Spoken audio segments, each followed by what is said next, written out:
Hello friends, welcome to આદર્શ વિદ્યા.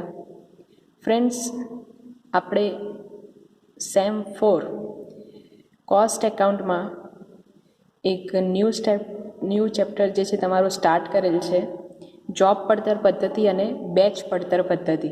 Okay, અને એના પહેલાં આપણે ઓલરેડી 2 દાખલા તમને ગણાયેલા છે. આજે આપણે તમારું યુનિવર્સિટીને રિલેટેડ એક મોસ્ટ આઈએમપી ક્વેશ્ચન જે છે એ આપણે જોવા જઈ રહ્યા છીએ, અને તમારી બુકમાં આપેલું છે દાખલા નંબર 7. ઓકે, હવે દાખલા નંબર 7 અને તમારી બુકમાં પેજ નંબર છે 253.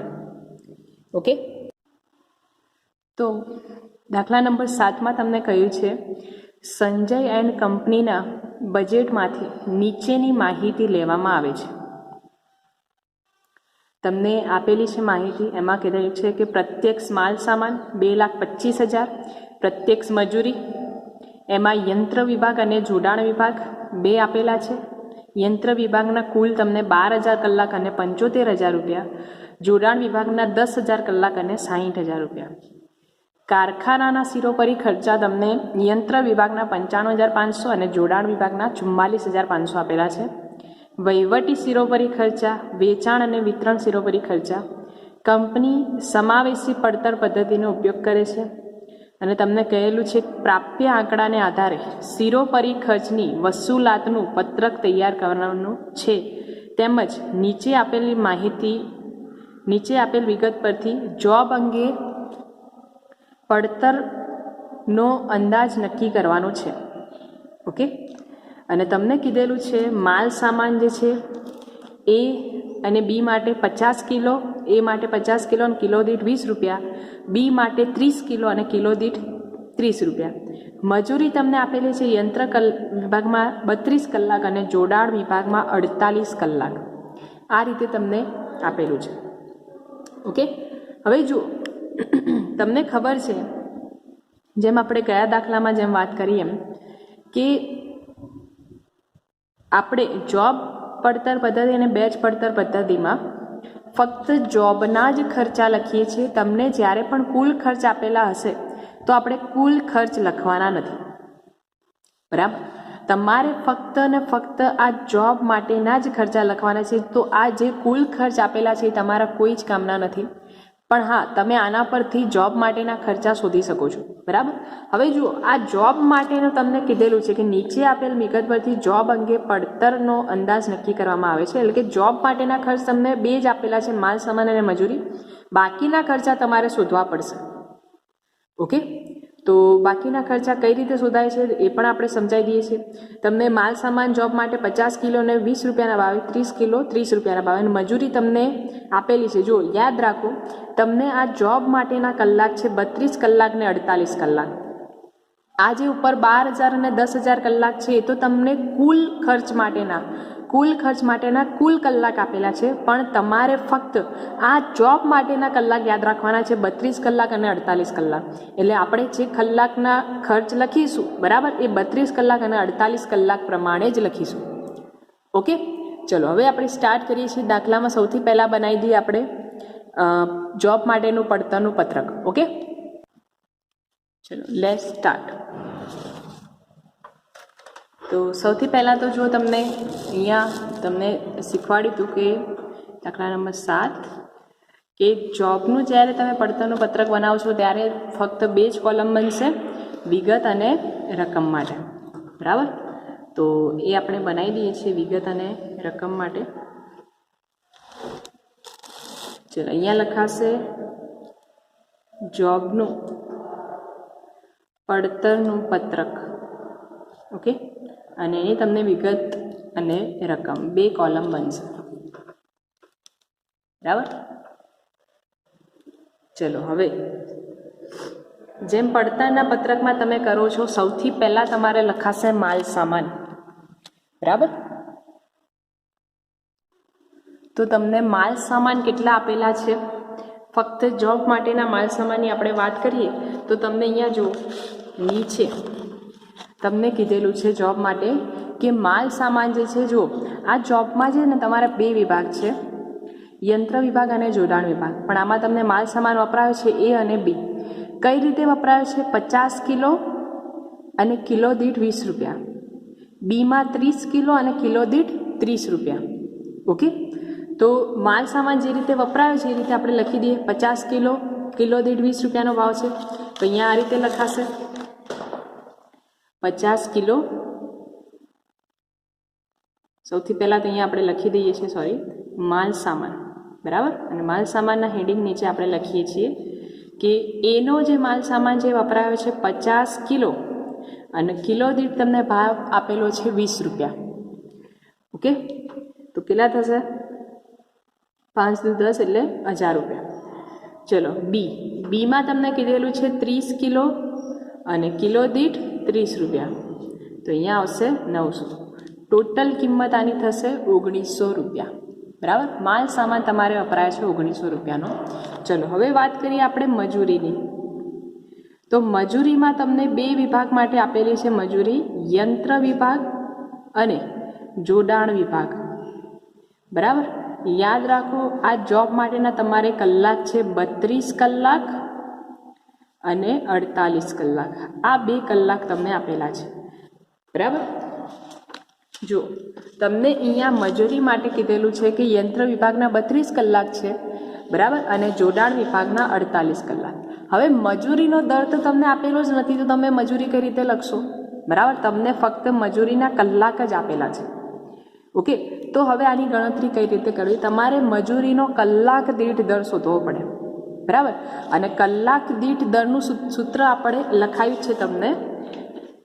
આઈ હોપ કે તમને યાદ હશે કલાક દીઠ દર, બરાબર. અહીંયા આપણે પાછળ તમને સમજાવી દઉં કે કલાક દીઠ દર કઈ રીતે મળે. કલાક દીઠ દર બરાબર કુલ ખર્ચ ભાગ્યા કુલ કલાક, બરાબર. કુલ ખર્ચ ભાગ્યા કુલ કલાક કરો તો તમને કલાક દીઠ દર મળી જાય. ઓકે, તો જુઓ તમને અહીંયા એની ગણતરી પાછળ હું તમને એક એક સ્ટેપ સમજાવું છું, બરાબર. ચલો, અહીંયા જે ઉપર તમે જે કુલ મજૂરી ગણી છે, બરાબર, એ કઈ રીતે ગણી છે? તો જુઓ, યંત્ર વિભાગમાં કેટલા કલાક હતા? કુલ 12000 કલાક, અને કુલ રકમ કેટલી આપેલી છે? 75000. જોડાણ વિભાગમાં 10000 કલાક હતા અને કુલ મજૂરી આપેલી છે 60000, બરાબર. તો આના પરથી તમને કલાક દીઠ મજૂરીનો દર મળી જાય. કઈ રીતે મળે? કેમ કે આપણું સૂત્ર છે, શું સૂત્ર છે? કુલ ખર્ચ ભાગ્યા કુલ કલાક કરો તો તમને કલાક દીઠ મળી જાય, બરાબર. તો તમને કુલ ખર્ચ આપેલા છે કેટલા છે? 75000, અને કુલ કલાક પણ છે 12000, બરાબર. સેમ એ જ રીતે અહીંયા 60000 અને 10000, તો તમને શું મળશે? કલાક દીઠ દર મળી જાય. અને કલાક દીઠ મજૂરીનો દર મળ્યા પછી એ દરને તમારે 32 કલાક અને 48 કલાક વડે ગુણી દો તો તમને જોબ માટેની મજૂરી મળી જશે.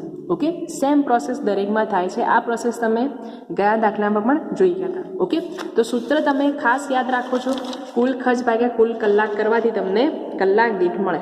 ઓકે, ચલો સૌથી પહેલાં આપણે શોધીએ યંત્ર વિભાગ માટે, બરાબર. તો યંત્ર વિભાગમાં તમને ટોટલ 75000 ખર્ચ છે અને કુલ કલાક છે એના 12000, બરાબર. તો કલાક દીઠ આપણે શોધીએ તો 75000 ભાગ્યા 12000. ઓકે, તો અહીંયા તમારે આવશે 6.25, બરાબર. સૌથી પહેલાં અહીંયા તમારે લખાશે 6.25, બરાબર. 75000 ભાગ્યા 12000 ફરીથી ચેક કરી લઈએ છીએ આપણે, તો તમારે આવશે 6.25. ઓકે, ચલો હવે જોડાણ વિભાગની વાત કરીએ આપણે. તો જોડાણ વિભાગમાં પણ તમારે એ જ રીતે થશે. 60000 કિંમત આપેલી છે ને 10000 કલાક છે, એટલે કલાક દીઠ થશે 6 રૂપિયા. ઓકે, તો કલાક દીઠ જો મજૂરીનો દર તમને મળી જાય તો તમે કલાક દીઠ દરને તમે જોબ માટેના કલાક વડે ગુણી દો, તમને ટોટલ જોબ માટેની મજૂરી મળી જશે, બરાબર.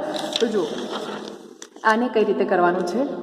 હવે 32 કલાક ને 48 કલાક તો છે જ, અને યંત્ર વિભાગની આપણે કલાક દીઠ આવી છે 6.25, તો આની કુલ મજૂરી કેટલી થશે?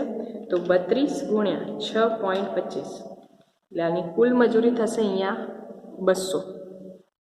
ઓકે, પછી અહીંયા તમારે 48 કલાક ગુણ્યા 6, બરાબર.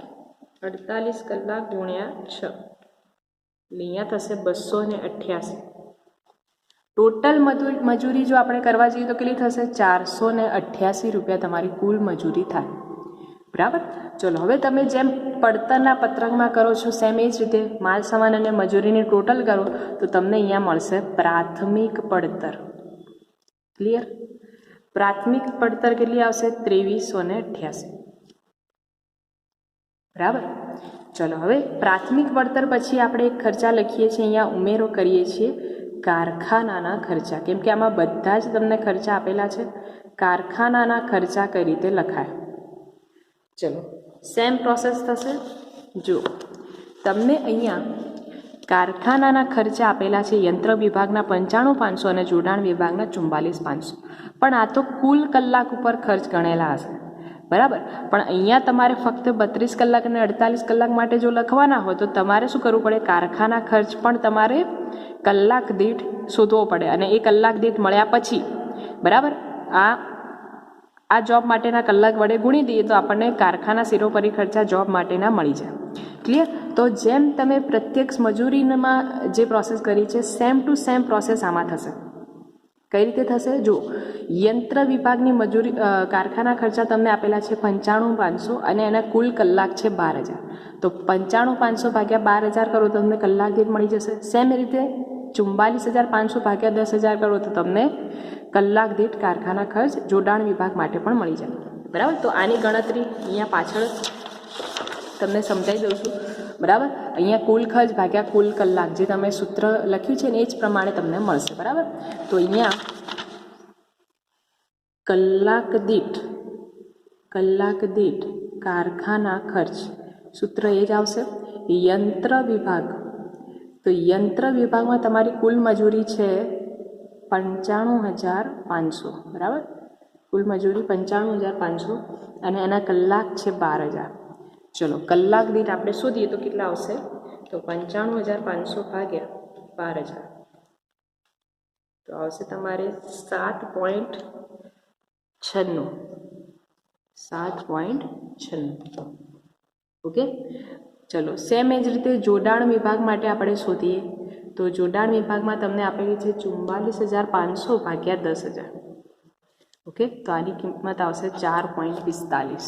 કલાક દીઠ કારખાના ખર્ચ મળી ગયો છે. ઓકે.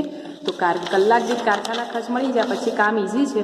તમારે ફક્ત આ જોબ માટેનું લખવાનું હોય તો શું લખશો? યંત્ર વિભાગમાં 32 કલાક છે અને કલાક દીઠ આપણને દર મળ્યો છે 7.96. જોડાણ વિભાગમાં 48 કલાક છે અને કલાક દીઠ આપણને દર મળ્યો છે 4.45. ક્લિયર? ચલો આની કુલ આપણે શોધી દઈએ તો કઈ રીતે મળશે? 32 કલાક ગુણ્યા 7.96. 32 કલાક ગુણ્યા 7.96 તો આનું આવશે તમારે 254.72. ઓકે. 254.72. ચલો અહીંયા થશે 48 કલાક ગુણ્યા 4.45 તો અહીંયા થશે 213.6. ચલો અહીંયા ટોટલ કરો તો 213.6 પ્લસ 254.72 તો આ થશે 468.32. ઓકે. 468.32. ચલો હવે અહીંયા પ્રાથમિક પડતરમાં કારખાના ખર્ચા તમે લખો તો અહીંયા તમને મળશે કારખાના પડતર. બરાબર. કારખાના પડતર પણ આપણે શોધી દઈએ તો 468.32 પ્લસ 2388 તો અહીંયા કારખાના પડતર આવશે તમને 2856.32. ઓકે. 2856.32. ચલો હવે કારખાના ખર્ચા લઈ ગયા પછી આપણે કારખાના ખર્ચા પછી કયા ખર્ચા આવશે? તમે પડતરના પત્રકમાં ભણી ગયા છો. ઉમેરો કયા આવશે? વહીવટી કે ઓફિસના ખર્ચા. ઓકે. વહીવટી કે ઓફિસના ખર્ચા. ચલો હવે જો તમને કઈ વિડીયો તમે જોઈ છે તો ગઈ વિડીયોમાં આપણે એક સેન્ટેન્સ તમને લખાયું હતું, તેમ છતાં પણ હું તમને યાદ કરાવી દઉં કે ઓફિસ કે વહીવટી ખર્ચા જે છે ને આ નોંધ આપણે લખાઈ હતી કે ઓફિસ કે વહીવટી ખર્ચા કારખાના પડતર ઉપર આધારિત છે. ઓકે, અને વેચાણ વિતરણ ખર્ચા ઉત્પાદન પડતર ઉપર આધારિત છે. તો જે પડતર ઉપર આધારિત હોય એ પ્રમાણે આપણે ત્રિરાશિ મૂકવી પડે. ઓકે, જેમ કે તમારે ગયા દાખલામાં ઉત્પાદન પડતર ઉપર વેચાણ ખર્ચા ગણવાના, તો આપણે એ પ્રમાણે ત્રિરાશિ મૂકી હતી. સેમ ટુ સેમ આ પ્રોસેસ અહીંયા કરવાની છે. તમારે ઓફિસ ખર્ચા કે વહીવટી ખર્ચા શોધવાના છે, પણ એ જોવાનું કે તમારે કઈ પડતર ઉપર છે, કારખાના પડતર ઉપર. ઓકે, તો કારખાના પડતર ઉપર જો વહીવટી ખર્ચા આધારિત હોય તો આપણે ત્રિરાશિ પણ એ જ રીતે મૂકાય. સૌથી પહેલાં તો તમને કુલ ખર્ચ માટે તમારે કારખાના પડતર શોધવી પડે. ઓકે, કુલ ખર્ચ માટે આપણે કારખાના પડતર શોધવી પડે. તો કારખાના પડતર શોધવા માટે આપણે સૌથી પહેલાં શું લખવું પડશે? અહીંયા માલ સામાન. તો માલ સામાન અહીંયા તમને જો આપેલો છે કુલ ખર્ચમાં 2,25,000 છે. મજૂરી જે આપેલી છે 1,35,000, અને કારખાના પડતર શોધવા માટે એમાં કારખાના ખર્ચા પણ ઉમેરવા પડશે. એટલે કેટલા છે? 1,40,000. ઓકે, તો આ ત્રણનું ટોટલ આપણે જો કરીએ તો તમને કારખાના પડતર મળી જશે. ઓકે, તો એ આપણે લખી દઈએ છીએ. માલ સામાન જે છે 2,25,000, મજૂરી 1,35,000. ઓકે, અને કારખાનાના ખર્ચા તમને આપેલા છે 1,40,000. ઓકે, તો આ બધાનું તમે ટોટલ કરો તો 35, 40 એટલે 60. અહીંયા થશે 5 લાખ તમારી કારખાના પડતર. કારખાના પડતર કેટલી આવી? 5 લાખ. હવે તમારે ત્રિરાશિ કઈ રીતે મૂકવાની? જેમ તમે કારખાના પડતર ઉપર જો કારખાના ખર્ચા આધારિત હોય તો ત્રિરાશિ આ રીતે મુકાય: કારખાના પડતર સામે કારખાના ખર્ચા. ઓકે, ત્રિરાશિ આ રીતે મૂકો છો. જુઓ, આમાં તમારે કુલ ખર્ચના આધારે ત્રિરાશિ મુકાય કે જો કારખાના પડતર 5 લાખ હોય, બરાબર, આપણને 5 લાખ મળી, 5 લાખ હોય તો કારખાના ખર્ચા તમને અહીંયા કુલમાં કેટલા આપેલા છે? 1,40,000. સોરી, આપણે વહીવટી ખર્ચા શોધવાના છે. તો જો કારખાના પડતર 5 લાખ હોય તો વહીવટી ખર્ચા તમને કેટલા આપેલા છે? 1 લાખ. બરાબર, 5 લાખ જો કારખાના પડતર હોય તો વહીવટી ખર્ચા 1 લાખ. તો આપણને કારખાના પડતર અહીંયા કેટલી છે? 2,856.32 છે. ઓફિસ કે વહીવટી ખર્ચા કેટલા? બરાબર, અહીંયા તમારે સુધારવું પડશે. કારખાના પડતર સામે અહીંયા લખાશે વહીવટી ખર્ચા. બરાબર, ત્રિરાશિ આપણે, કેમ કે વહીવટી ખર્ચા શોધવાના છે. અહીંયા 5 લાખ કારખાના પડતર હતી, સામે તમારા વહીવટી ખર્ચા કેટલા આપે છે? કુલમાં 1 લાખ. તો આપણને કારખાના પડતર મળી છે અહીંયા 2,856.32. બરાબર, તો 2,856.32 એ કેટલા? આ રીતે ત્રિરાશિ મુકાય. ઓકે, તો આની ગણતરી કઈ રીતે થશે? 2,856.32 ગુણ્યા 1 લાખ ભાગ્યા 5 લાખ. ઓકે, ચલો આનો આન્સર કેટલો આવે છે આપણે જોઈ લઈએ. તો 2,856.32 ગુણ્યા 1 લાખ ભાગ્યા 5 લાખ, તો અહીંયા થશે 571.26. 571.26. આ જે છે તમારા શું મળશે? તમને વહીવટી ખર્ચા મળશે. બરાબર, ચલો હવે વહીવટી ખર્ચા આપણે અહીંયા લખી દઈએ. તો તમારે અહીંયા લખાશે 571.26 વહીવટી ખર્ચા ગણતરી પ્રમાણે તમને મળ્યા છે. કારખાના પડતરમાં વહીવટી ખર્ચા તમે પ્લસ કરશો એટલે તમને અહીંયા મળશે ઉત્પાદન પડતર. જેમ તમે પડતરનું પત્રક બનાવો છો એ જ રીતે. ઓકે, તો 2,856.32 પ્લસ 571.26, તો આનું ટોટલ કરીએ આપણે તો 2,856.32 પ્લસ 571.26, તો આનું ટોટલ તમને મળશે 3,427.58. ઓકે, તો આ સ્ટેપ ખાસ તમે યાદ રાખજો. પણ આ સ્ટેપ તમને ત્યારે જ આવડશે જ્યારે તમને ખબર હશે કે વહીવટી જે ખર્ચા છે ને એ કારખાના પડતર ઉપર આધારિત હોય. બરાબર, વહીવટી ખર્ચા કારખાના પડતર ઉપર આધારિત હોય તો એ પ્રમાણે તમે ત્રિરાશિ મૂકો છો. હવે સેમ ટુ સેમ પ્રોસેસ તમારે થશે વેચાણ ખર્ચમાં, કેમ કે વેચાણ ખર્ચ તમને ખબર છે કઈ પડતર ઉપર આધારિત છે? ઉત્પાદન પડતર ઉપર. તો એમાં પણ ત્રિરાશિ જ મુકાશે. કઈ રીતે મુકાશે? અહીંયા જોઈએ, અહીંયા તમે લખી દો છો ઉમેરો વેચાણ વિતરણ ખર્ચા. બરાબર, વેચાણ વિતરણ ખર્ચા. અને એ આપણને ખબર છે કે ઉત્પાદન પડતર ઉપર આધારિત છે. તો સૌથી પહેલાં તો કુલ ખર્ચ માટે તમારે ઉત્પાદન પડતર શોધવી પડે, બરાબર. તો કુલ ખર્ચ માટે જ્યારે ઉત્પાદન પડતર શોધવી હોય તો શું કરશો તમે? કારખાના પડતરમાં વહીવટી ખર્ચા આપણે પ્લસ કરી દઈએ તો તમને ઉત્પાદન પડતર મળી જાય. તો વહીવટી ખર્ચા તમને કુલ 1 લાખ આપેલા છે, તો આજે 6 લાખ રૂપિયા આવી છે તમારી શું બનશે? ઉત્પાદન પડતર. ઓકે, 6 લાખ રૂપિયા શું આવી? ઉત્પાદન પડતર. હવે ત્રિરાશિ જેમ આમાં તમે મૂકી હતી કે ઉત્પાદન પડતર સામે વેચાણ ખર્ચા, બરાબર, ઉત્પાદન પડતર સામે વેચાણ ખર્ચા. ત્રિરાશિ કઈ રીતે મુકાય? 6 લાખે તમને અહીંયા કુલ વેચાણ ખર્ચા કેટલા આપેલા છે? 6 લાખે તમને કુલ વેચાણ ખર્ચા અહીંયા આપેલા છે 1,50,000. ત્રિરાશિ રીતે મુકાય 6 લાખે 1,50,000. તો અહીંયા તમને ઉત્પાદન પડતર મળી છે 3,427.58, બરાબર. તો 3,427.58 એ કેટલા? ઓકે, તો અહીંયા તમે લખી શકો છો 6 લાખે 1,50,000, તો 3,427.58 કેટલા? Okay, 3,427.58, right. ચલો હવે આને લખાશે કઈ રીતે? 3,427.58 ગુણ્યા 1,50,000 ભાગ્યા 6 લાખ. ઓકે, ચલો આની ગણતરી આપણે કરીએ તો કેટલી તમને અમાઉન્ટ મળે છે? તો 3,427.58 ગુણ્યા 1,50,000 ભાગ્યા 6 લાખ. તો અહીંયા તમને મળશે 856.89 છે, બરાબર. તો એને તમે 90 પણ લખી શકો અથવા તો 895 તમે રાખી શકો છો. 856.895 તમને આપેલા છે. ઓકે, તો ચલો અહીંયા આપણે લખી દઈએ. વેચાણ ખર્ચા તમને મળી ગયા છે 856.895, બરાબર.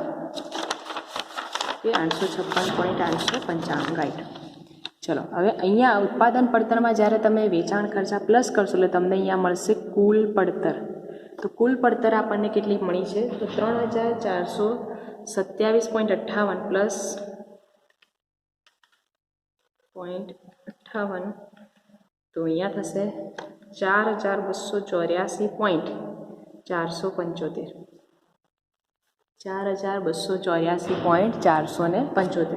હવે અહીંયા જોઈએ આપણે નફા માટે તમને કંઈ કીધેલું છે કે નથી કીધેલું. જો તમને અહીંયા નફા માટે કોઈ જ વિગત આપેલી નથી, બરાબર. તો નફા માટે જો તમને કોઈ વિગત આપેલી ના હોય તો આ જે છે તમારું કુલ પડતર જે આવે છે એ જ તમારો આન્સર ગણાશે. 4,284.475, બરાબર. તો આ જે છે તમારે મોસ્ટ આઈએમપી દાખલો છે જે તમારી યુનિવર્સિટીમાં પૂછાઈ પણ ગયો છે અને 14 માર્ક્સમાં પૂછાવાને લાયક હોય તો આ દાખલો તમે સમજી શકો છો. કેમ કે આમાં જો આખું કુલ પડતરનું પત્રક જેમ તમે બનાવો છો એ જ રીતે આવ્યું છે. સૌથી પહેલાં માલ સામાન મજૂરી, માલ સામાન તમને કિલો દીઠ ભાવ અને કિલો દીઠ તમને રકમ આપેલી હતી, કિલો આપેલા હતા, બરાબર. અને મજૂરી તમને કલાક આપેલા હતા 32 અને 48. મજૂરીના આધારે આપણે કારખાના ખર્ચા પણ 32 અને 48 કલાક પ્રમાણે લખ્યા છે. એના પછી આપણે બે માટે ત્રિરાશિ મૂકી છે. કારખાના પડતરના આધારે તમે વહીવટી ખર્ચા શોધ્યા છે, ઉત્પાદન પડતરના આધારે વેચાણ ખર્ચા શોધ્યા છે, બરાબર. અને છેલ્લે તમારે ટોટલ થશે કુલ પડતર. તો આ દાખલો જે છે તમારી એક્ઝામ માટે મોસ્ટ આઈએમપી છે. તો તમે ઘરેથી આને પ્રેક્ટિસ પણ કરો છો. અને બીજા જે દાખલા છે એ તમારે હોમવર્કમાં પણ કરવાના છે. એ પણ હું તમને કહી દઉં કે કયા દાખલા તમે હોમવર્ક માટે જોઈ શકો છો. બીજું છે તમને એક ગયો જે એક્ઝામ્પલ ગણાય છે એના આધારે તમે દાખલા નંબર 5 જે છે ઘરેથી ગણવાનો છે. ઓકે, અને દાખલા નંબર આમાં તમને આપેલું છે દાખલા નંબર 13, બરાબર. દાખલા નંબર 13 તો એ પણ તમે સેમ ટુ સેમ આના જેવો છે, તો આ પણ તમે ઘરેથી ટ્રાય કરો છો. ઓકે, તો બાકીનું જે છે આપણે નેક્સ્ટ વિડીયો લેક્ચરમાં ડિસ્કસ કરીએ છીએ. Thank you so much.